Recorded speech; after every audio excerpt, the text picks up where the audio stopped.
Buenas tardes, soy el doctor Marcelo Perciavale, director del Departamento de Derecho Comercial de la editorial RPAR Reus, y en esta oportunidad vamos a hacer un vivo sobre el consumidor de comercio electrónico.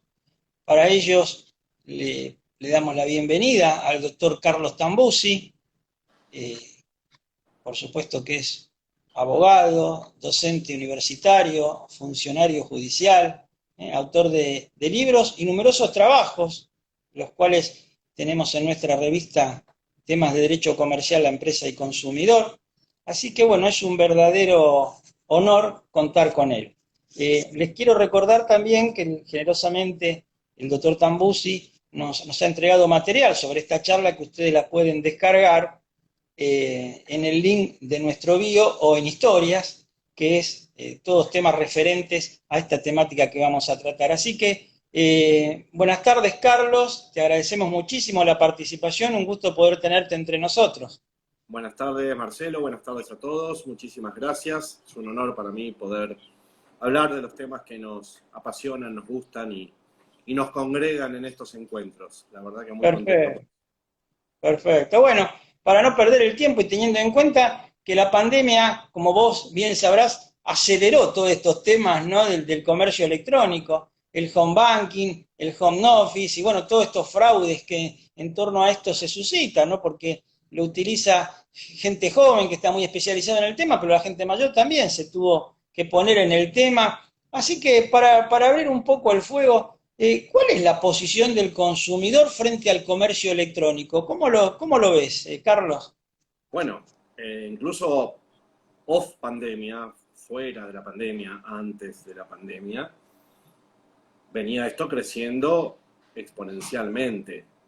No nos vamos a engañar entre nosotros, es una modalidad de comercialización que la pandemia exacerbó, la pandemia presentó en muchos casos como un verdadero milagro de posibilidades de acceso al consumo que mucha gente tuvo que empezar a experimentar, dado que estaba todo cerrado, y para multiplicidad de bienes y servicios, eso en el mundo del consumo y para las demás cosas, trámites y demás diligencias, se volvió en algún momento la solución.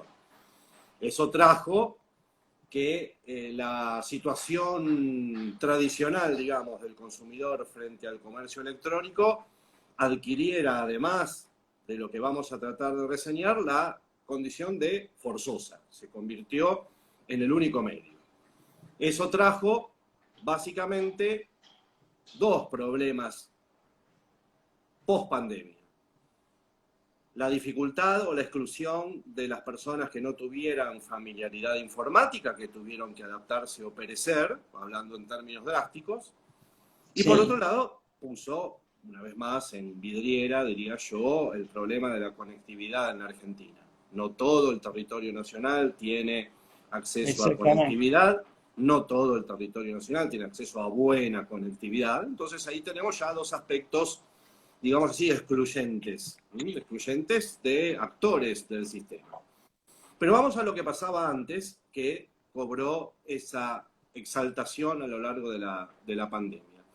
Hay una sensualidad que hay que reconocerla, que la dio el comercio electrónico y que está dada por la atracción de poder sentarte en tu casa, en pantuflas, en ropa cómoda, a cualquier hora del día y a cualquier lugar del mundo y ponerte a buscar bienes o servicios que querés o que necesitas, o a veces las dos cosas, que querés y que necesitas.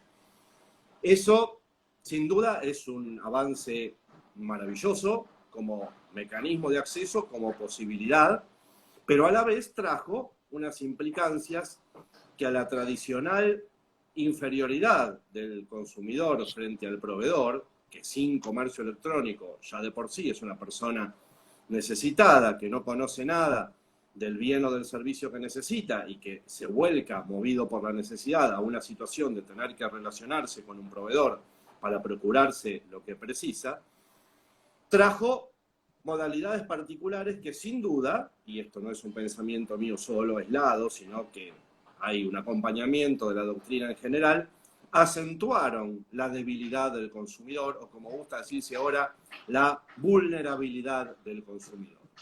¿Y por qué?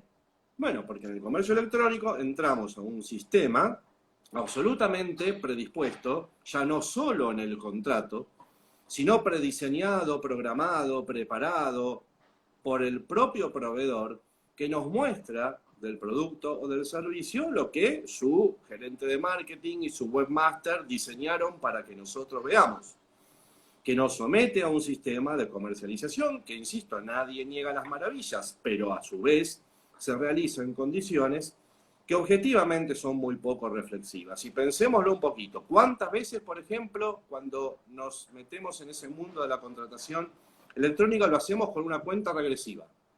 Que cuando empezamos a los pases de pantalla para celebrar el negocio, empieza a descender, como en las películas de los desarmadores de bomba, y detonará cuando llegue a cero, y la detonación en materia de consumo será que perdemos esa oferta única e irrepetible. Entonces los pases de pantalla se hacen condicionados por eso. Es el tiempo que te queda para aceptar la oferta. Y vamos, y cliqueamos, y ponemos, y llegamos a una etapa en donde confiamos datos personales. Ustedes saben que ningún negocio por internet se concreta si no le suministramos a ese gran paladar de la boca del proveedor los datos sensibles de nuestro número de tarjeta y hasta de nuestro código de seguridad. Y no podemos apreciar medidas, texturas, no podemos preguntar. No es un mundo ajeno a los contratos de adhesión, porque aparecen, como todos ustedes saben, los términos y condiciones al final, que hay que aceptar con un clic con el mouse, sí o sí, porque si no, no podés poner los datos personales de la tarjeta y no se celebra el negocio. Términos y condiciones que todos sabemos que absolutamente nadie lee, donde el mundo de las cláusulas predispuestas y el mundo de lo que llamamos en consumo la abusividad de las cláusulas es moneda corriente, porque ahí terminamos supuestamente, después vamos a ver que no es tan así, consintiendo el esquema negocial unilateralmente preparado. Y entonces es un espacio que con estas pinturas creo que cualquiera puede convencerse que es muy poco reflexivo. Si bien está el punto de partida de decir, bueno, me siento, vamos a buscar a dónde nos vamos de vacaciones, busquemos un buen programa de turismo, y no aparece como sorpresiva la propuesta, pero después entramos a un sistema de pases de pantalla, de mecanismos y de riesgos que son muy aumentados en perjuicio del consumidor en la contratación electrónica, y que de alguna manera la legislación, felizmente para los consumidores, sobre todo a partir de la vigencia del Código Civil y Comercial, esto es agosto del 2015 en adelante, han traído las primeras regulaciones sobre la materia para que determinados deberes de los proveedores y a la par, o como consecuencia, determinados derechos del consumidor tengan que verse en ese contexto especial del comercio electrónico, y sobre todo los deberes de los proveedores rigorizados, ser bastante más exigibles en cuanto a la satisfacción debida de esos deberes en el comercio electrónico, sobre todo el derecho a la información y sobre todo la responsabilidad, que es un tema que no está tan claro todavía en algunos aspectos, ¿no? Carlos, estás hablando muy bien que, bueno, que el Código Civil en agosto del 2015, la reforma, introduce las primeras pautas. Ahora, ¿existe una regulación sobre comercio electrónico precisa? ¿Qué nos puedes decir sobre este tema que estás apuntando y que es muy correcto? El arsenal con el que contamos los operadores jurídicos, como también gusta decir ahora, y por supuesto los consumidores, que necesita mucho de ser difundido y propagado por las entidades públicas que se dedican a consumo y también las asociaciones de consumidores, está compuesto básicamente por las normas del Código Civil y Comercial, que podemos reseñar en sus puntos básicos, por normas que son menos conocidas, que parten de lo que se llama derecho blando, derecho internacional proveniente de las directrices de las Naciones Unidas para usuarios y consumidores, que en el año 2016 incorporaron el comercio electrónico, y un desarrollo jurisprudencial, tanto en conflictos de personas con proveedores, como también en el derecho sancionatorio de personas que han hecho la denuncia ante la autoridad de consumo y la autoridad ha hecho una investigación, un sumario y ha determinado después una sanción a algunos proveedores por no cumplir estos deberes especiales. ¿De qué se tratan estos deberes especiales? Si querés puedo referirme puntualmente a eso. En primer lugar, un deber rigorizado de información. El código es clarísimo y acá, ni bien empezamos a analizar los contratos a distancia en el Código Civil y Comercial, encontramos que ese deber genérico de información que tiene el proveedor y el derecho que tiene el consumidor a recibirla, está explicado cómo se satisface en debida forma en comercio electrónico. Y dice bien clarito, y esto no es interpretación, ni doctrina amigable, ni nada que se le parezca, literal del artículo del Código Civil, el 1107, el deber de informar a cargo del proveedor consiste en comunicarle al consumidor el contenido mínimo del contrato, primero y principal. Cómo utilizar correctamente el medio elegido, el medio o canal de comercialización que es la vía electrónica. Los riesgos que involucra esa utilización y quién los asume.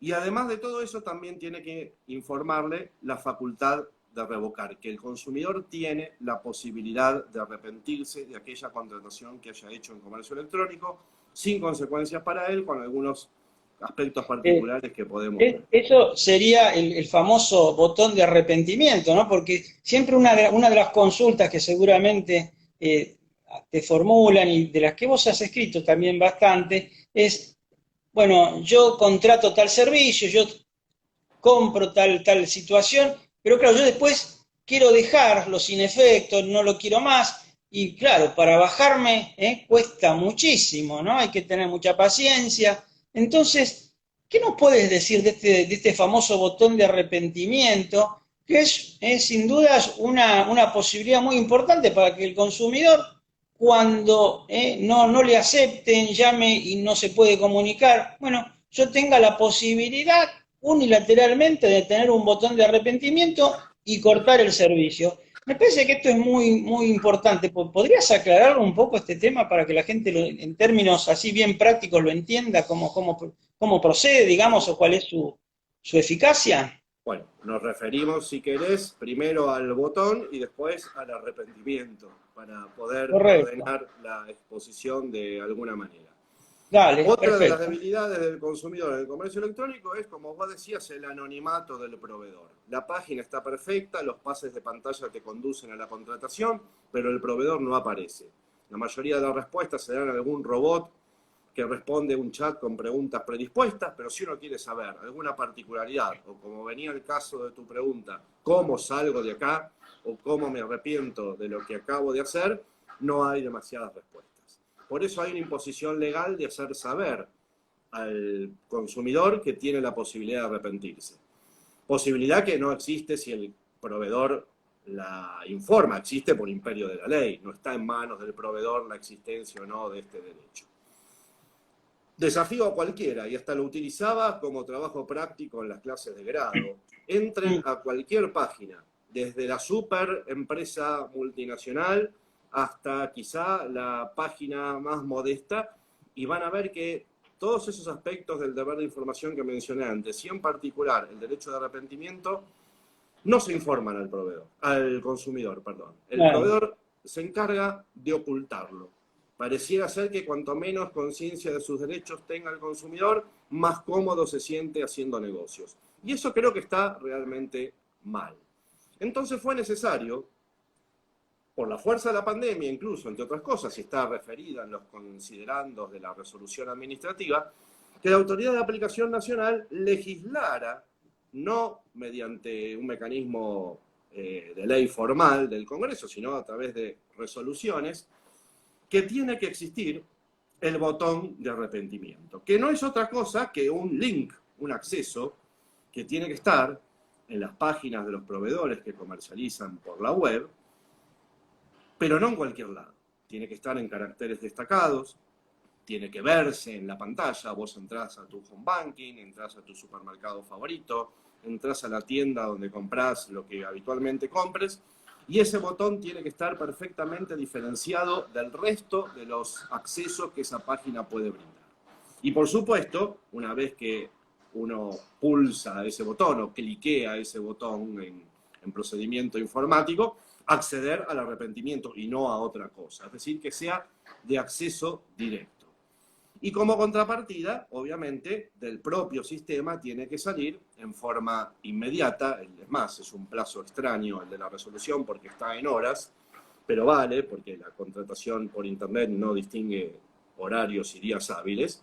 En menos de 24 horas, o como plazo máximo de 24 horas, te tiene que llegar el acuse de recibo de la página del proveedor por el cual ha recibido tu manifestación de arrepentimiento. ¿Por qué existe la manifestación de arrepentimiento? Por eso que hablaba yo al principio del poco ámbito reflexivo que el comercio electrónico proporciona.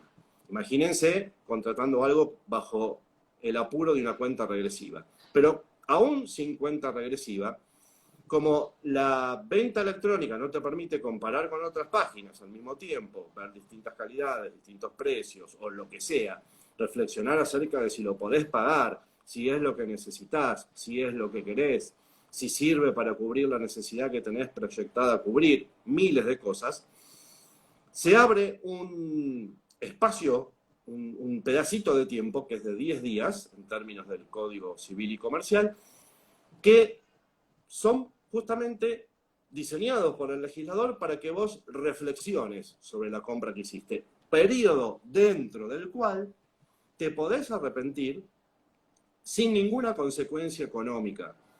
Y el resultado, usando una metáfora futbolística, sería 0-0. ¿A qué me refiero con esto? Igualdad de armas, primer punto. Contrato por Internet, puedo pedir el arrepentimiento por Internet. Es decir, lo manifiesto por el mismo canal, al mail que aparece en la página, al chat que aparece en la página, lo que sea. ¿Qué tengo que poner cuando ejerzo el derecho de arrepentimiento? Nada más que informar que he desistido de la operación, no se necesita ninguna fórmula preestablecida. Si he recibido una cosa en lugar de un servicio, poner la cosa a disposición del proveedor. No tengo la obligación de llevársela yo, si quiero lo hago, pero alcanza los efectos del ejercicio del derecho con ponerla a disposición. Y simplemente aguardar que vengan a buscar la cosa que me enviaron. ¿Pueden descontarme los gastos de envío y los gastos de ir a buscarla? No. ¿Pueden decir que ahora la cosa es usada, entonces la operación se rescinde, pero te descontamos algo porque la cosa es usada? No. ¿Puedo usar la cosa? Sí. Puedo desarmar el paquete, la bolsa o lo que sea en lo que venga, mirarla, tocarla, probarla, ver su funcionalidad, analizar si es lo que había pedido, si tiene las funcionalidades que yo tenía como expectativa que las tuviera, miles de cosas, y en función de eso decidir. No hay otra manera, sobre todo en ciertos productos con tecnología incorporada, de desarmar el embalaje y probarlo para ver si realmente funciona. No me pueden descontar absolutamente nada. Es más, incluso el código dice que si no vienen a buscar la cosa, y si yo he realizado algún gasto de conservación, tengo hasta derecho a reembolso con eso. En suma, informalidad absoluta. El único requisito para arrepentirse es ejercerlo dentro de los 10 días. Incluso si el día 10 es inhábil o feriado, pasa el día 11 como habilitado para el ejercicio de este plazo. Comunicárselo al proveedor, eso sí, y patrimonialmente ninguna consecuencia para el consumidor. Los anglosajones son muy gráficos a veces con algunas expresiones, y este derecho, que no solamente existe en la legislación argentina, sino en el derecho comparado, está generalizado y hasta por plazos bastante más largos que 10 días, los anglosajones lo llaman cooling break, periodo de enfriamiento, corte para enfriamiento, justamente por eso de, hablando en buen castellano, la calentura que nos puede dar, el entusiasmo que nos puede dar una contratación reflexiva, que en esos 10 días tenemos tiempo para pensar si fue realmente lo que necesitábamos, o si realmente ya no nos interesa más, o por ahí nos metimos en una operación de un monto que nos compromete las finanzas, no hay que esbozar ninguna razón. Y esto es importante también que lo aclaremos, porque no hay que decirle el motivo al proveedor cuando le comunicamos el ejercicio de este derecho. ¿Presenta algunos puntos complicados? Sí. Por ejemplo, en los servicios. Si lo que contratamos por Internet fue un servicio, el derecho de arrepentimiento funciona. Pero ojo, funciona en los servicios que no hayan sido ejecutados totalmente. Si son de ejecución inmediata, se hace un poco difícil. Y esto el legislador no lo previó. Si fuese de ejecución parcial y las prestaciones fueran divisibles, bueno, entonces ahí sí podría verse qué pasó con lo que se ejecutó del contrato, si realmente se usó ese servicio o no, y habría que ver ahí una instrumentación particular para el caso de servicios. Pero en cuanto a cosas, los famosos pedidos que hacemos, salvo que sean alimentos o cosas consumibles, salvo que sean cosas hechas a medida mediante especificaciones que el consumidor dé, salvo que sean programas informáticos, esos que se mandan por la web y que una vez descargados técnicamente sufren alguna alteración y no se puede volver atrás, salvo que sean publicaciones periódicas, diarios o revistas, que son las excepciones a la facultad de revocar. Después, en todos los demás, con algunas precisiones, insisto, en los servicios, el ejercicio de este derecho existe, lo tenemos que conocer y, si es necesario, saber que lo podemos ejercer con una simple comunicación que lo único que requiere es que sea hecha en plazo y que no necesitas un abogado para redactarla, sino que directamente al proveedor le tiene que quedar claro que te arrepentiste de esa operación y que pusiste la cosa a disposición. El botón de baja apunta a eso, a que el propio panorama web, a la propia página, el propio sitio, tenga por imposición legal, miren lo que hubo que hacer, en su diseño, un mecanismo claro que oriente al consumidor al ejercicio de este derecho. Que operativamente que cliquear ahí signifique que uno está pidiendo la baja. Así que fue una resolución, la resolución 424 del 2020, que instrumentó esto del botón de arrepentimiento. Perfecto. Que no es lo mismo que el botón de baja, que hay otras resoluciones. El botón de baja es para los servicios que fueron contratados por ahí hace mucho tiempo, y vos querés darte de baja y siempre ahí aparece otra dificultad para los consumidores, que es cómo hago para decir que no quiero más el cable porque no me gusta más la televisión, córtenlo, sáquenlo, o cualquier otro servicio. Esa es otra cosa.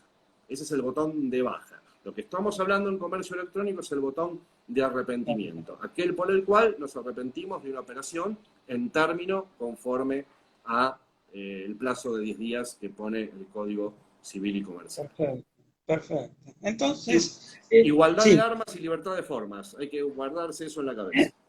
Exacto, y es fundamental, ¿no? Porque siempre las consultas vienen por ese lado, a lo que te estás refiriendo de que se contrata algo, un servicio, lo que sea, y bueno, ¿y cómo me desembarazo de esto cuando no lo quiero más? Por eso me parecía fundamental este tema. ¿Qué nos puedes decir, redondeando, sobre los ejes centrales de la legislación sobre comercio web y cómo es el caso de las plataformas de venta, ¿no? Que también es un tema que se las trae? Bueno, los ejes centrales, algo hemos hablado. Sí. Derecho a la información rigorizado. El proveedor se tiene que preocupar de que las ofertas que ponga en la web, una vez que terminó el plazo de vigencia de la oferta, no estén más accesibles. Esto es una elemental previsión legal por la cual se trata de evitar que los proveedores sigan manteniendo accesibles ofertas caducas, que muchas veces son utilizadas como cebo o anzuelo para que el consumidor atraído por esa oferta entre, y muy pocas veces cuando uno cliquea ahí le sale que la oferta ha caducado, sino que son utilizadas para direccionarte inmediatamente a otras cosas que no son precisamente ofertas. El derecho de arrepentimiento, por supuesto, es otra, que el lugar de cumplimiento de la obligación desde el punto de vista legal, o sea, mandarte la cosa o prestarte el servicio, es aquel que el consumidor designe, aquel donde se debió cumplir la prestación. Esto es muy importante porque están prohibidos y son ilícitos todos los pactos en contrario, que el proveedor intente llevar cualquier referencia al lugar de litigio en caso de controversia a un lado que le quede muy lejano al consumidor y eso se traduzca en un profundo estado de indefensión. Y en el comercio electrónico hay que tener mucho cuidado con eso, sobre todo si uno busca comprar cosas en casas extranjeras, sepa que en caso de problemas, por más que las normas de competencia del Código Civil, ya fuera del capítulo de comercio electrónico, digan que el consumidor demanda ante los jueces de su domicilio, si la empresa está fuera, va a ser un poco difícil instrumentar la demanda y en el caso hipotético de haber ganado ese juicio, ejecutarla o hacerla cumplir. Así que hay que tener cuidado sabiendo que si uno comercializa fuera, cuenta con un dato de la realidad que la conciencia de protección del consumidor está mucho más arraigada en el mundo desarrollado que en el nuestro. Entonces probablemente encuentre una solución sin ir a litigio. Pero si va a litigio va a ser complicado. Complicado. En cuanto a las plataformas, que se han generalizado exponencialmente en los últimos tiempos, incluso venían en el mismo curso, más allá de la pandemia que las potenció muchísimo más, quiero advertir que lo que yo pueda llegar a decir no debe ser interpretado como que uno está en contra de un maravilloso negocio que ojalá se nos hubiera ocurrido a nosotros. Y son empresas absolutamente prósperas, pero que cuando se presenta algún tipo de problema, tratan de esquivar la responsabilidad y cuentan con el respaldo de cierta jurisprudencia. Es decir, ¿cuál es el debate hoy con respecto a las plataformas? Es un espacio donde se alojan oferentes y donde los demandantes, que son consumidores, entran ahí y buscan las cosas que necesitan.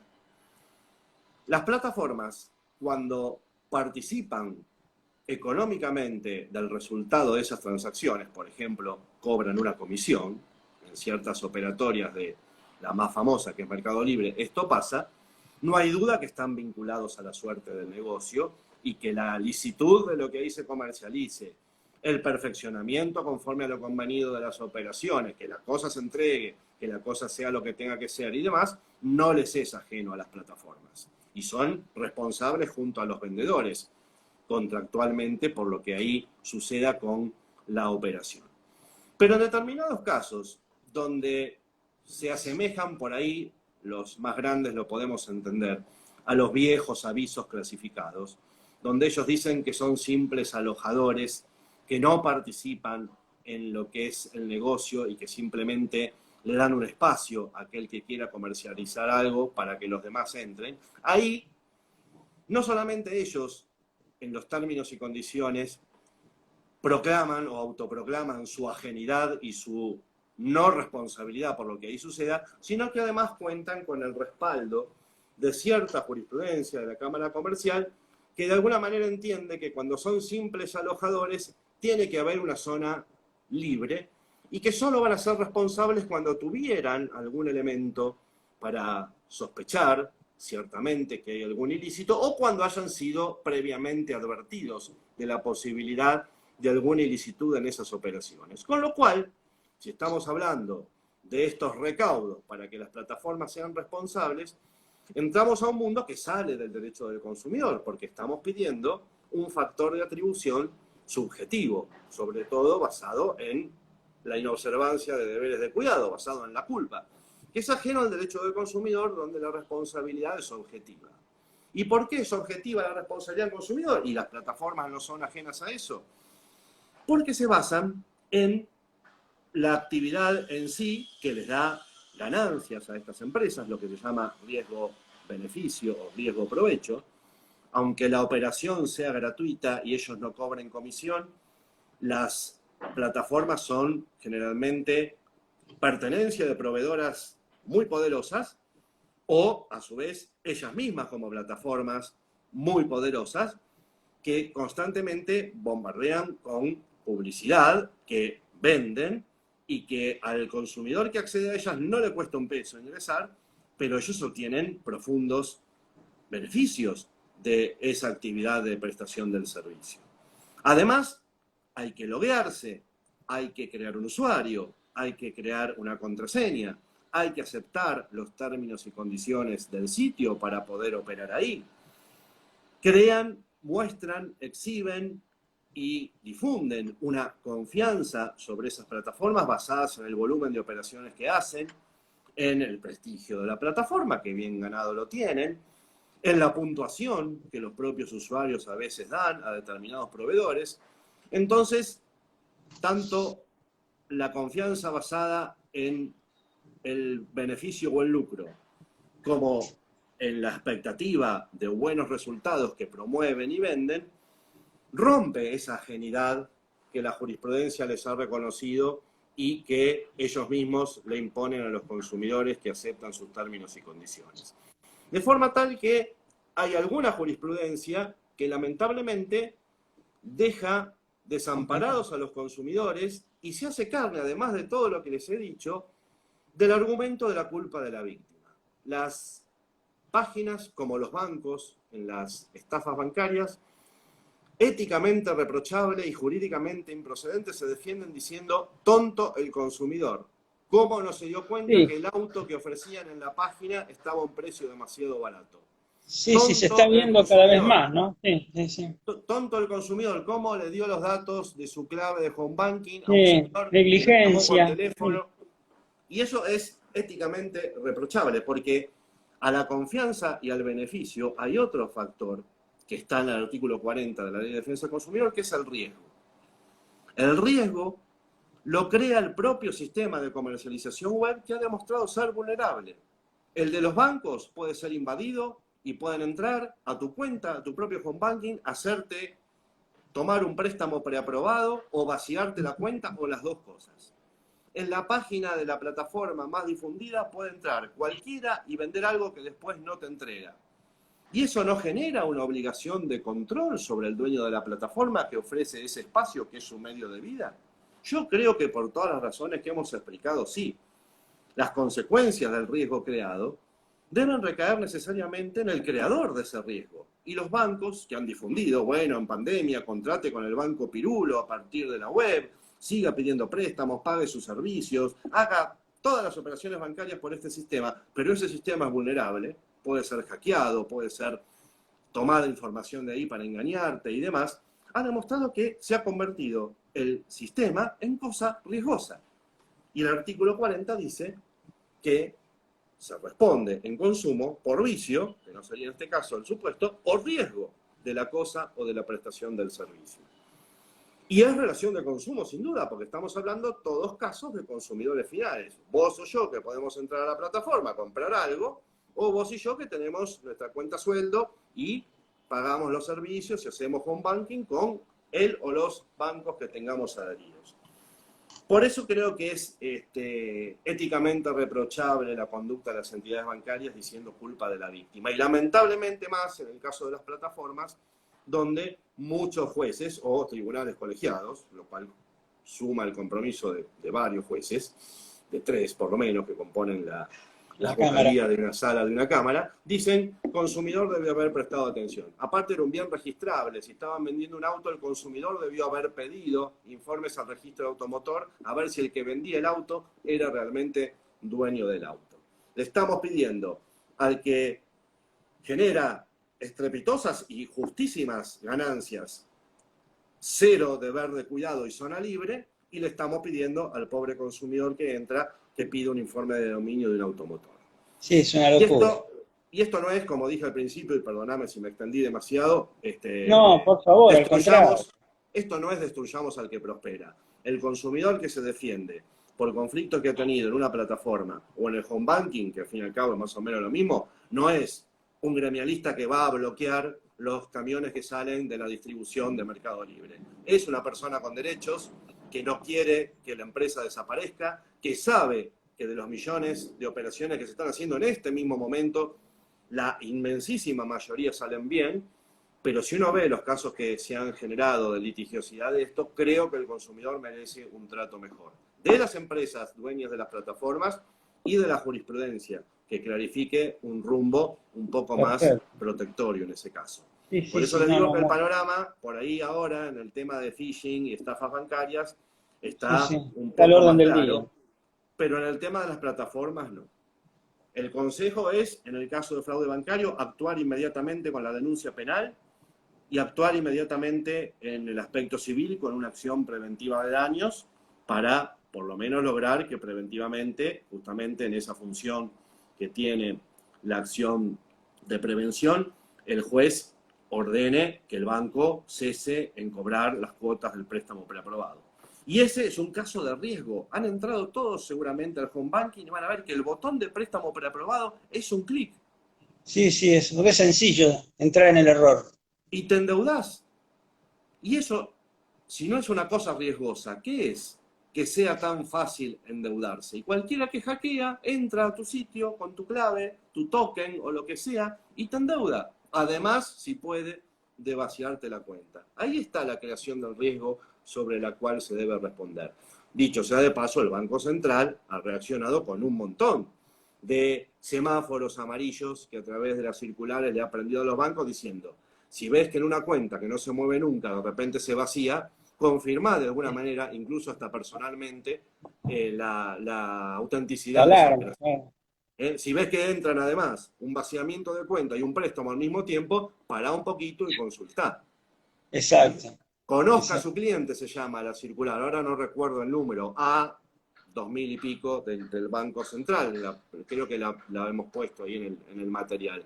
Pero hay muchas otras más que el Banco Central tuvo que ir implementando a partir de cuestiones que los bancos debieron cumplir para garantizar no solamente la información al consumidor, sino el deber de seguridad. Fíjense lo que pasó con las mamparas antes de la pandemia. La gente podía estar sentada en el hall del banco viendo en ventanilla qué hacían las personas, si retiraban dinero, marcarlas, como se dice en la jerga delincuencial, avisarle al de afuera, y afuera nos esperaban para sacarle la plata. Bueno, Fue una después tuvieron que locura. aparecer las mamparas. Sí, Después sí, la sí. prohibición de los celulares, o antes. Bueno, ahora el comercio electrónico. El No queda. riesgo o el nexo causal entre el hecho dañoso y el daño producido nace, en el caso de las mamparas, dentro de la entidad bancaria. Y en el caso del phishing nace dentro del propio sistema que el banco propone, difunde y estimula. Por ende, como Exacto. creadores del riesgo, son responsables. Exactamente. Sí, sí, es clarísimo lo que estás diciendo. Y por suerte, como bien decís vos, la jurisprudencia y la doctrina mayoritaria consideran que son los bancos precisamente los que tienen que crear todos estos especiales sistemas para evitar el phishing y todo este robo de identidad al que estamos viendo día a día, ¿no? Yo les recuerdo a los que entraron, a lo mejor ingresaron un poquito más tarde, que muy generosamente el doctor Carlos Tambuzzi nos ha entregado un material muy interesante sobre este tema ampliado, y sobre todo esta charla, en el link de nuestra bio o en historias, que ustedes lo pueden levantar y bueno, completar esta exposición tan práctica con más doctrina del doctor Tambuzzi, que insisto, es un especialista en este tema, es autor de numerosos libros y artículos, de los cuales tenemos el honor de contar en nuestra revista, temas de derecho comercial, la empresa y consumidor. El tiempo es tirano. 5 minutos te pido, Carlos, no más, no más, para que hagas una pequeña síntesis o básicamente qué puntos en estos breves minutos que nos quedan, 5 minutos, podés darles a la gente que nos están escuchando sobre esta temática. ¿Qué precauciones, por lo menos, vos considerás necesarias? Creo que el acceso al comercio electrónico tiene que ser realizado con serenidad y paciencia y en conciencia. Serenidad y paciencia quiere decir que Correcto. no hay que hacerse carne de los condicionamientos que imponga la propia página. En lo posible, yo aconsejaría hacer bajadas o impresiones de los distintos pasos que se vayan haciendo. Yo sé que esto es atípico, pero lo recomiendo. Si se pueden imprimir los términos y condiciones, también imprimirlos y guardarlos. Muchas veces van a ver que eso no se puede. Y en ese sentido, conciencia de los derechos a partir, bueno, de esta humilde charla o de lo que cada uno pueda hacer por sí, saber que una lecturita a la parte del Código Civil, 1106, 1107 en adelante, con la forma en que están expresados estos deberes especiales de los proveedores cuando utilizan esa operatoria, no le va a hacer absolutamente mal a nadie. Por supuesto, después hay un déficit y alguna tarea pendiente del Estado y hasta de la educación formal en difundir estos derechos, que muchas veces cuando hablamos la gente se asombra porque no sabía de su Sí, existencia. sí, claro. En el caso de las operaciones bancarias, como ya lo dije, actuar inmediatamente, hacerle saber al banco por todos los canales posibles, electrónicos, formales e informales, lo que ha sucedido, la denuncia penal inmediatamente y la causa civil inmediatamente. Las dos se complementan porque en la causa penal se pueden llegar a hacer algunas diligencias que en la civil son más complicados, por ejemplo, saber de quién es la línea de teléfono en la cual te hicieron el llamado por el cual vos le proporcionaste las claves, y ahí preconstituyendo cosas que pueden servir para la causa civil. Pero lo importante ahí es actuar inmediatamente y no dejar consolidada ninguna situación. Y por supuesto, bueno, no usar redes públicas para hacer transacciones por home banking, no tener las claves almacenadas ni siquiera en tu propia computadora personal, eliminar todo rastro de cookies o de claves puestas cada vez que se hace cada operación. Por supuesto que es mucho más lindo que ya me salga preimpresa cuando estoy haciendo algo y coadyuva eso a la comodidad, pero lamentablemente eso hace que hasta tu propia máquina sea hackeable y esa persona pueda nutrirse de esos datos. Bueno. La clave es esa, reflexión. Al tiempo, por más que hagamos las cosas cada vez más automáticamente y más rápido, no le vamos a ganar nunca la humanidad. Conciencia. El tiempo transcurre irreversiblemente. Yo creo que hay que serenarse un poco, superar esas fascinaciones artificiales de que lo rápido, por ser rápido, es bueno en sí mismo, y pensar un poquito más. Y saber qué podemos hacer en este espacio que nos da la legislación, de dejar sin efecto algo, único mecanismo en el derecho, cuando de repente nos dimos cuenta que nos equivocamos, sin consecuencias.